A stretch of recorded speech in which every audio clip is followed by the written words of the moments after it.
heard you were looking to become the best version of yourself. So come on, let's take action. I want to show you the top 2 books that had helped me with my self-improvement journey and that made the most impact in my life, and I hope it's going to make a lot of impact in yours. The 4 Agreements by Don Miguel Ruiz.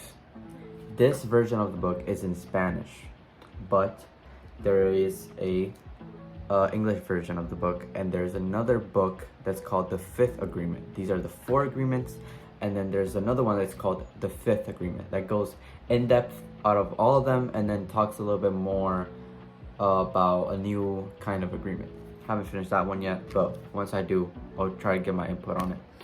So this book you guys see right here, if you want to become a person who is calm, who is in control of his emotions, who is in control of his reality, this is the book.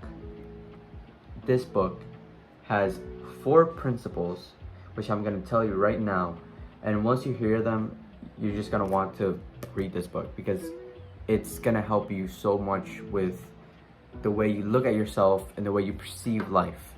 It's going to change your mind, your mindset, everything complete.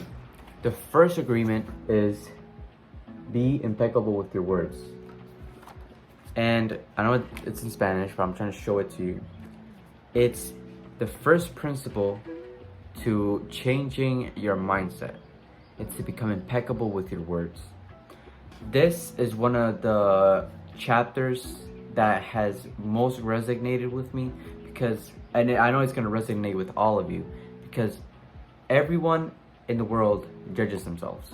Everyone critiques other people. They all gossip. Everyone has this form of communication which is negative in some way, except for the people who have mastered the art of their word. So first, we all judge each other. We all judge ourselves. And that is one of the biggest impacts, one of the biggest negative impacts in our lives, which is the word. The word can impact us in a very negative way, and if we're not able to be impeccable with our words, we are not going to be able to truly love ourselves and care about what comes out of our mouth. So, to be impeccable with your words, you first have to be aware of them. Once you become aware of your words, once you become aware of your language, of how you speak, how you say things, why do you say them? Once you become aware of those words, you can change them by viewing their effects on you and other people. So next time you're in a social event, next time you're out with friends or whatever, pay attention to your words, pay attention to what you say. And if you understand that what you're saying is not impeccable, change it, evaluate it, go back and analyze it and correct it, because it's a mirror reflection of yourself. Everything you say is a mirror reflection of yourself. If you judge someone, you're judging yourself. If you insult someone, you're insulting yourself. And the word is one of the most powerful things that you have and that you have full control over.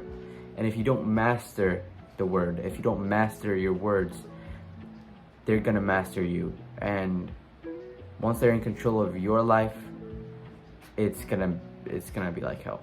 So don't let your words control you.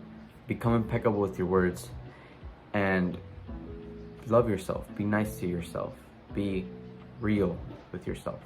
The next agreement is don't take anything personally. It's a pretty general agreement.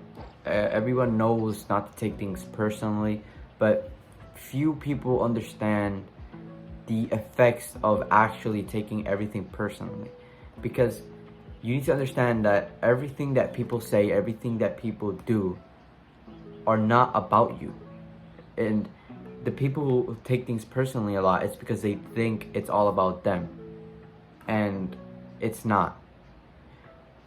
The reason why people take things personally is because they don't understand that what the other person is saying at you is not actually a reflection. It's actually a reflection of themselves. They're not, when they say they hate you, they're not really saying they hate you. They say they hate themselves. It's a reflection of them that they're portraying on you to make themselves feel better.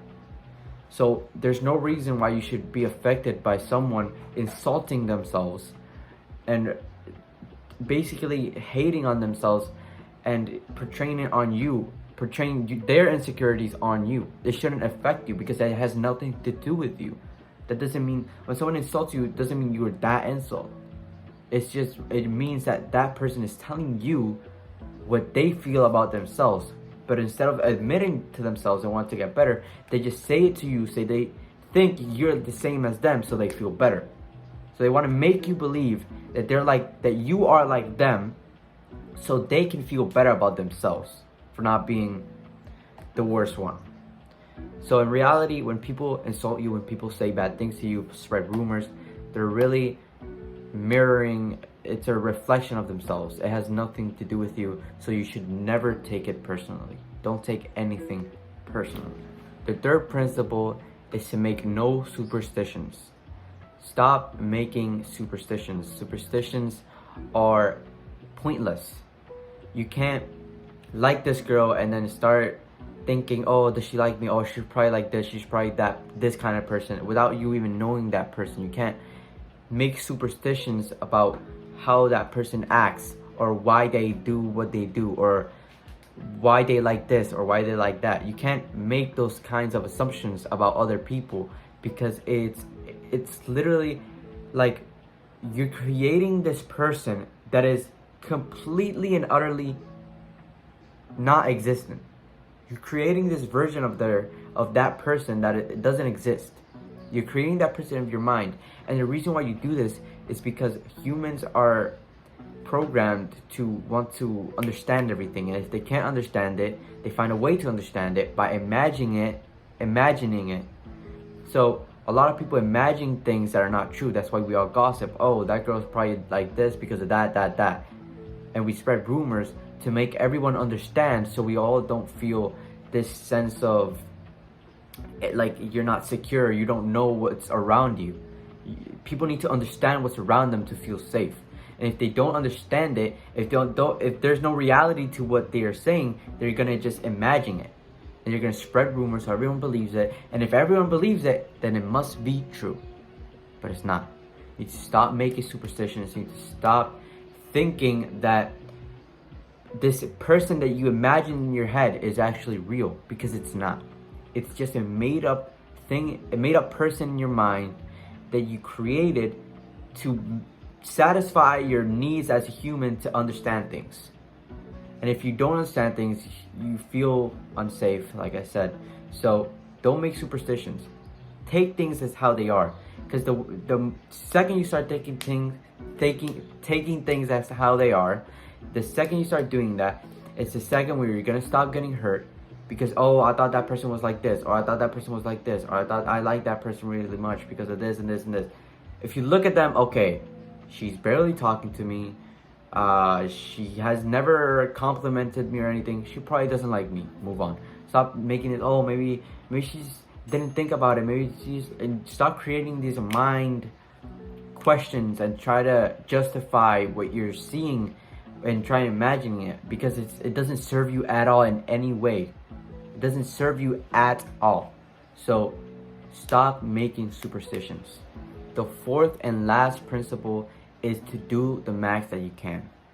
If you're always doing the maximum, if you're doing always the best effort that you possibly can on every task, on everything that you do, you will feel better about yourself every day. And you lose nothing by it. You only gain. If you try your best at everything, if you try your best at sleeping better, if you try your best at doing your homework, if you try your best at recording videos, if you try your best at learning, if you try your best every day, you're gonna feel better about yourself every single day. And this is one of the principles I've been struggling with. I don't record my videos at the max I want, or the max I can. I'm trying right now. Now that I'm saying this, I am trying, but I procrastinate a lot, and I don't do the things that I say I'm gonna do, and it's hard. It's hard to do the things I want to do. I know it's hard. And I let my emotions get in the middle of it by procrastinating and saying that, oh, maybe this, maybe that. And I keep fighting my mind.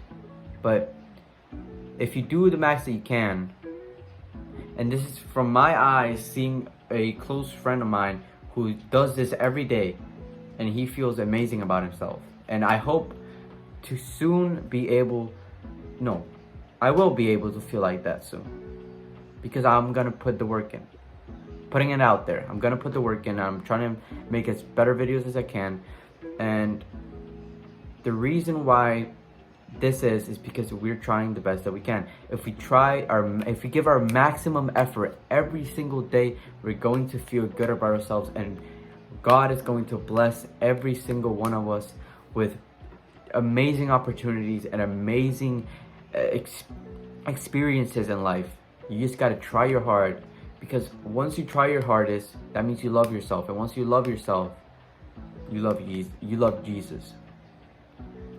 I made a quote, and it goes like this: the best way to love yourself is to love Jesus. So if you're a religious person and you want to take this advice, I truly believe it's going to help you. And all these 4 principles are just honestly amazing principles to go by, and I can assure you that if you try to follow these, it's gonna help you the most. And they're not easy to follow, they're not at all simple, but after a lot of trial and error, you're gonna feel better about yourself having these 4 principles in your life, and you're gonna succeed more. So I want you to don't give up, keep working hard, and I want you to become the man that your children will be proud of.